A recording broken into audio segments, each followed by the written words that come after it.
Hello दोस्तों, free Indian coaching में आप सभी का स्वागत है। तो इस वीडियो में हम लोग आईटी यानी कि ITES का पेपर सॉल्व करने वाले हैं, कक्षा 9वीं का। और कोड इसका 973 है। और इसके पहले हम लोग गणित, सामाजिक विज्ञान, विज्ञान के पेपर सॉल्व कर चुके हैं, जिसकी लिंक आपको इस वीडियो के डिस्क्रिप्शन में मिल जाएगी। तो चलिए स्टार्ट करते हैं। इसके पहले आप चैनल पर नए हो तो इसे सब्सक्राइब जरूर कर लेना है। तो प्रश्न क्रमांक 1 से स्टार्ट करते हैं। तो इस वीडियो में आपको प्रश्न क्रमांक 1 से लास्ट तक जितने भी क्वेश्चन इसमें हैं सभी के आंसर आपको बताए जाएंगे। तो इसमें 20 क्वेश्चन हैं, तो 20 क्वेश्चन के आपको आंसर बताए जाएंगे। ठीक है, तो आपको लिखते जाना है। तो चलिए स्टार्ट करते हैं प्रश्न क्रमांक 1 से। अब यहाँ पर प्रश्न क्रमांक 1 में सही विकल्प दिए गए हैं, जिसमें फर्स्ट दिया गया है ए नंबर का कि आप कौन फ़ोन पर जानकारी कैसे प्राप्त करते हो। तो इसका आंसर आपको फर्स्ट लगा देना है सुनकर। ठीक है, इसके बाद सेकंड है इसका, कम दूरी की बेतार संचार तकनीकी को क्या कहा जाता है। तो ब्लूटूथ कहा जाता है। ठीक है, थर्ड नंबर का आंसर इसका आप लगा दीजिए। इसके बाद में सी नंबर में दिया गया है ई कॉमर्स में ई क्या होता है। तो यहाँ पर आपको ई का मतलब बताना है, तो इलेक्ट्रॉनिक होगा इसका फर्स्ट आंसर। ठीक है, इसके बाद जो डी नंबर का दिया है कि राइट क्लिक होता है, तो राइट और लेफ्ट दोनों क्लिक माउस से होते हैं, तो आप माउस लगा दीजिए। इसके बाद है वेब आधारित वर्ड प्रोसेसर है, तो यहाँ पर आपको WPS लगाना पड़ेगा, यानी कि इसका आंसर थर्ड हो जाएगा। इसके बाद हम लोग प्रश्न क्रमांक 2 देखते हैं। अब प्रश्न क्रमांक 2 में रिक्त स्थान दिए गए हैं, जिसमें आपसे फर्स्ट नंबर में पूछा गया है जीपीएस का यहाँ पर आपको फुल फॉर्म बताना है। तो जीपीएस का फुल फॉर्म होता है ग्लोबल पोजिशनिंग सिस्टम। तो इस प्रकार आप लिख लीजिए, ग्लोबल पोजिशनिंग सिस्टम। इसके बाद पत्र खालिस्तान संचार का उदाहरण है, तो लिखित उदाहरण है, यहाँ पर आपको लिख देना है लिखित। ठीक है, इसके बाद में थर्ड नंबर में दिया गया खालिस्तान मशीन का उपयोग हृदय की विद्युत गति का पता लगाने के लिए किया जाता है। तो ECG एक मशीन होती है जिसके द्वारा पता लगाया जा सकता है। इसके बाद कीबोर्ड एक खालिस्तान डिवाइस होती है, तो कीबोर्ड है जो वो इनपुट डिवाइस होती है जिसके द्वारा हम इनपुट देते हैं। और किसी राइटर में किसी पेज का डिफ़ॉल्ट ओरिएंटेशन खालिस्तान है, तो यहाँ पर आपको पोर्ट्रेट लिखना पड़ेगा। ठीक है, पोर्ट्रेट इस प्रकार। इसके बाद देखते हैं प्रश्न क्रमांक 3। प्रश्न क्रमांक 3 में सत्य पूछे गए हैं, जिसमें फर्स्ट दिया गया है MNCS का हेड ऑफिस भारत में कहाँ पर है। तो मतलब भारत में है, तो ये सत्य में से बताना है, तो यहाँ पर क्या होगा, सत्य हो जाएगा। इसके बाद है कीबोर्ड पर 5 एरो क्यों होती हैं, तो यहाँ पर यह सत्य हो जाएगा क्योंकि 4 होती हैं। और यहाँ पर अंडू करने के लिए Ctrl+Z की होती है, तो ये सत्य होगा। इसके बाद है कॉल और रो और कॉलम एक संयोजन है, तो ये भी सत्य हो जाएगा। इसके बाद है यूजर अपनी स्लाइड मास्टर बना सकता है, तो यहाँ पर भी इसका सत्य हो जाएगा। इसके बाद देखते हैं प्रश्न क्रमांक 4। प्रश्न क्रमांक 4 में सही जोड़ी पूछी गई है, जिसमें फर्स्ट सेकंड 2 कॉलम दिए गए हैं। अब यहाँ पर फुटर लिखा गया है ए नंबर का, तो इसको आपको लगाना पड़ेगा एक पेज नंबर। ठीक है, फुटर में आप क्या कर सकते हो, पेज नंबर, तो यहाँ पर इसका फर्स्ट हो जाएगा, यानी कि आपका ए नंबर का आंसर होगा। ठीक है, इसके बाद सम है, तो इसका फर्स्ट वाला हो जाएगा, यानी कि ये बी नंबर का आंसर हो जाएगा। इसके बाद है रिलेटिव रेफरेंस, तो सी नंबर का है, जो कि इसका आंसर सेकंड हो जाएगा, तो यहाँ पर सी नंबर का लगा दीजिए। इसके बाद में रोटेट यानी कि डी, तो इसका आंसर थर्ड वाला होगा, डी नंबर का। ठीक है, और जो बचा है तो ये इसका ई नंबर का हो जाएगा। तो इस प्रकार आपकी सही जोड़ी भी कंप्लीट हो गई। इसके बाद प्रश्न क्रमांक 5 देखते हैं। तो प्रश्न क्रमांक 5 को देख लीजिए, 6 भी देख लीजिए। इन सभी के आंसर मैं आपको बताता जाऊंगा, आपको स्क्रीनशॉट लेते जाना है। ठीक है, तो देखिए प्रश्न क्रमांक 7, 9, 10, यहाँ पर आपको सभी के आंसर बताते हैं। तो चलिए स्टार्ट करते हैं प्रश्न क्रमांक 5 से, तो आपको देखते जाना है। तो प्रश्न क्रमांक 5 में पूछा गया था स्व प्रबंधन क्या है। तो इसकी आप परिभाषा आप लिख सकते हो यहाँ से कि स्व प्रबंधन स्वयं को समझना शामिल है। तो यहाँ से स्टार्ट कीजिए और लिखते जाइए आप। ठीक है, इतना लिखने के बाद यहाँ पर देखिए अच्छी आदतें विकसित करना, ये सब आपको लिखते जाना है। तो ये आपका प्रश्न क्रमांक 5 कंप्लीट हो जाएगा इस प्रकार। इसके बाद प्रश्न क्रमांक 6 था, जिसमें स्थायी विकास को समझाना था। तो लिख लीजिए, ये रहा आपका स्थायी विकास।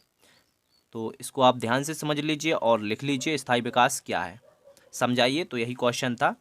ठीक है, इसके बाद हम प्रश्न क्रमांक 7 देखेंगे, जिसमें माउस की क्रियाएं पूछी गई थी कि माउस की आपको क्रियाएं बताना था। तो इसका आंसर ये रहा, माउस की क्रियाएं। तो इन सभी को आप लिख लीजिए, माउस की क्रियाएं दी गई हैं। इसके बाद नेक्स्ट क्वेश्चन देखेंगे, जिसमें थिसारस का उपयोग लिखा गया है, यानी कि पूछा गया था थिसारस का उपयोग। तो यहाँ पर देखिए थिसारस का उपयोग करना, तो यहाँ पर दिया गया है, तो आप लिख लीजिए। इसके बाद हम प्रश्न क्रमांक 9 देखेंगे, जिसमें 3 ड्राइंग टूल्स पूछे गए थे। तो देख लीजिए 3 ड्राइंग टूल्स के नाम यहाँ पर दिए हुए हैं, तो इनको आप जल्दी से अपने उत्तर पुस्तिका में लिख लीजिए। इसके बाद हम प्रश्न क्रमांक 10 देखेंगे। तो इस 10 में पूछा गया था दृश्य संचार के 5 उदाहरण दीजिए। तो यहाँ पर दिए गए हैं दृश्य संचार के उदाहरण, तो आपको 5 लिखना है। तो पहले आप इन 2 को लिखिए, यानी कि यहाँ पर तालिका के रूप में इसी प्रकार आपको बना लेना है, जैसा कि यहाँ पर संकेत के साथ में दिए गए हैं। तो इस प्रकार आप लिखते जाइए। इसके बाद में यहाँ पर लिख लीजिए, ठीक है। तो इस प्रकार आप सभी को लिख लीजिए। इसके बाद में अगला क्वेश्चन था सीपीयू के भागों को समझाना था। प्रश्न क्रमांक 11 था, जो कि आप देख लीजिए। तो ये रहे सीपीयू के 3 भाग होते हैं, तो तीनों को आप एक्सप्लेन कर दीजिए, यानी कि समझा दीजिए। इसके बाद हम प्रश्न क्रमांक 12 देखेंगे, जिसमें एक उद्यमी की विशेषताएं पूछी गई थी इसमें। तो देखिए यहाँ पर उद्यमी की विशेषताएं दी गई हैं। तो धैर्य, सकारात्मकता, यही तो विशेषताएं हैं। तो इनको जल्दी से आप लिख लीजिए, ठीक है। और इतना लिखने के बाद यहाँ पर आप लिख लीजिए ये सब, ठीक है। इसके बाद में टेक्स्ट को कट और पेस्ट करने की प्रक्रिया बताना था। प्रश्न क्रमांक 13 था। तो ये लिखते जाइए आप पहले, फिर इसके बाद में दिया गया था कट और पेस्ट, देख लीजिए ये दिया गया है। इसका आंसर आप लिख लीजिए, खा नंबर का लिखना है लेकिन आपको, ठीक है।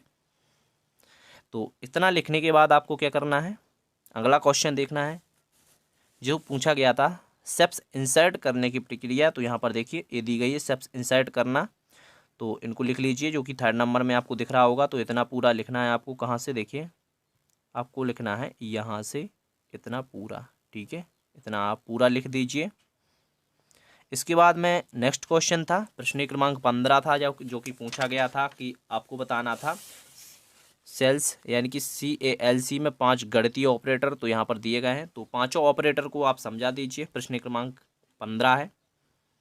इसके बाद प्रश्न क्रमांक 16 है, जिसमें ICT के उपयोग बताना है। तो यहाँ पर दिए गए हैं ICT के उपयोग। प्रश्न क्रमांक 16 है जो वो 7 मार्क्स का है। तो आपको सब कुछ यहाँ पर लिखना पड़ेगा, 7 मार्क्स मिल जाए ताकि, ठीक है। वार्षिक बोर्ड है तो आपको लापरवाही नहीं करना है, आप अच्छे से अपना पेपर कीजिए। ओपन बुक एग्जाम है तो और अच्छे से करना पड़ेगा, तभी मार्क्स दिए जाएंगे आपको, ठीक है। वहाँ पर आपको राइटिंग भी अच्छे से लिखनी पड़ेगी, ताकि राइटिंग में कोई भी मार्क्स ना कटें। तो अच्छी तरीक़ा से लिखते जाइए आप। इसके बाद हम प्रश्न क्रमांक 17 का आंसर देखेंगे, तो इनको लिखते जाइए आप सभी को। तो प्रश्न क्रमांक 17 में कुंजी के प्रकार पूछे गए थे, टाइप ऑफ की, यानी कि कुंजी के प्रकार। तो देख लीजिए ये रहा इसका आंसर, ठीक है। तो आप ध्यान से देख लीजिए, कुंजी के प्रकार लिख दीजिए। प्रश्न क्रमांक 17 है ये। इसके बाद हम प्रश्न क्रमांक 18 देखते हैं। तो इसका आंसर आप लिखते जाइए पहले, ठीक है। सब कुछ यहाँ पर जो दिया हुआ है लिखते जाइए, ठीक है। सब लिखते जाइए, सब लिखना पड़ेगा 7 मार्क्स में। फिर पूछा गया है प्रश्न क्रमांक 18 राइटर विंडो के भागों को नाम लिखना है। तो यहाँ पर भाग भी दिए गए हैं। तो का नंबर में एक टाइटल बार, फिर मेनू बार खा नंबर में दिया हुआ है। तो इतना लिखते जाइए। फिर टूल बार दिया गया है, status tool bar, formatting tool bar, status bar, screen button और स्क्रॉल बार। तो इन सबको आप लिख दीजिए। प्रश्न क्रमांक 18 आपका कंप्लीट हो जाएगा। 7 मार्क्स आपको कंप्लीट मिल जाएंगे, एक भी मार्क्स नहीं कट सकते इसमें। तो लेकिन आपको पूरा लिखना पड़ेगा, ठीक है। तो जो दिए गए हैं यहाँ पर सब कुछ आप लिखते जाइए। और यदि आप इस PDF को डाउनलोड भी करना चाहते हो तो इसकी लिंक वीडियो के डिस्क्रिप्शन में दी गई है, लेकिन आपको टेलीग्राम को पहले ज्वाइन करना पड़ेगा। और ज्वाइन करना पड़ेगा उसके बाद मैं टेलीग्राम पर इसको अपलोड कर दूंगा। तो अपलोड मैं तभी करूंगा इस PDF को टेलीग्राम पर, तब आप इस वीडियो को शेयर करते हो। तो आपको कम से कम 5 लोगों में शेयर करना है। यदि आपने पूरा वीडियो देखा तो 5 लोगों को शेयर कर दीजिए। इसी प्रकार यदि ये वीडियो 100 लोगों में शेयर होता है तो इसकी लिंक आपको टेलीग्राम पर मिल जाएगी, तो उसे डाउनलोड कर लेना है। तो इसके बाद में देखिए प्रश्न क्रमांक 19 में पूछा गया था स्प्रेडशीट में चार्ट के नाम लिखना है। तो यहाँ पर एक क्वेश्चन दिख रहा है ना, इसका आंसर आप लिख लीजिए। स्प्रेडशीट में चार्ट के नाम दिए गए हैं। इसके बाद लास्ट क्वेश्चन देखते हैं, जो कि प्रश्न क्रमांक 20 है। तो प्रश्न क्रमांक 20 में देखिए क्या पूछा गया था, ये सब आपको प्रश्न क्रमांक 19 में पहले लिख लेना है। इतना लिखने के बाद प्रश्न क्रमांक हम 20 देखते हैं, जिसमें एक अच्छी गुणवत्ता के आपको क्या प्रेजेंटेशन की विशेषताएं देनी थी। तो यहाँ पर देखिए एक अच्छी गुणवत्ता की प्रेजेंटेशन की विशेषताएं यहाँ पर लिखी हुई हैं। तो इनको देख लीजिए और जल्दी से नोट कर लीजिए सभी को, ठीक है।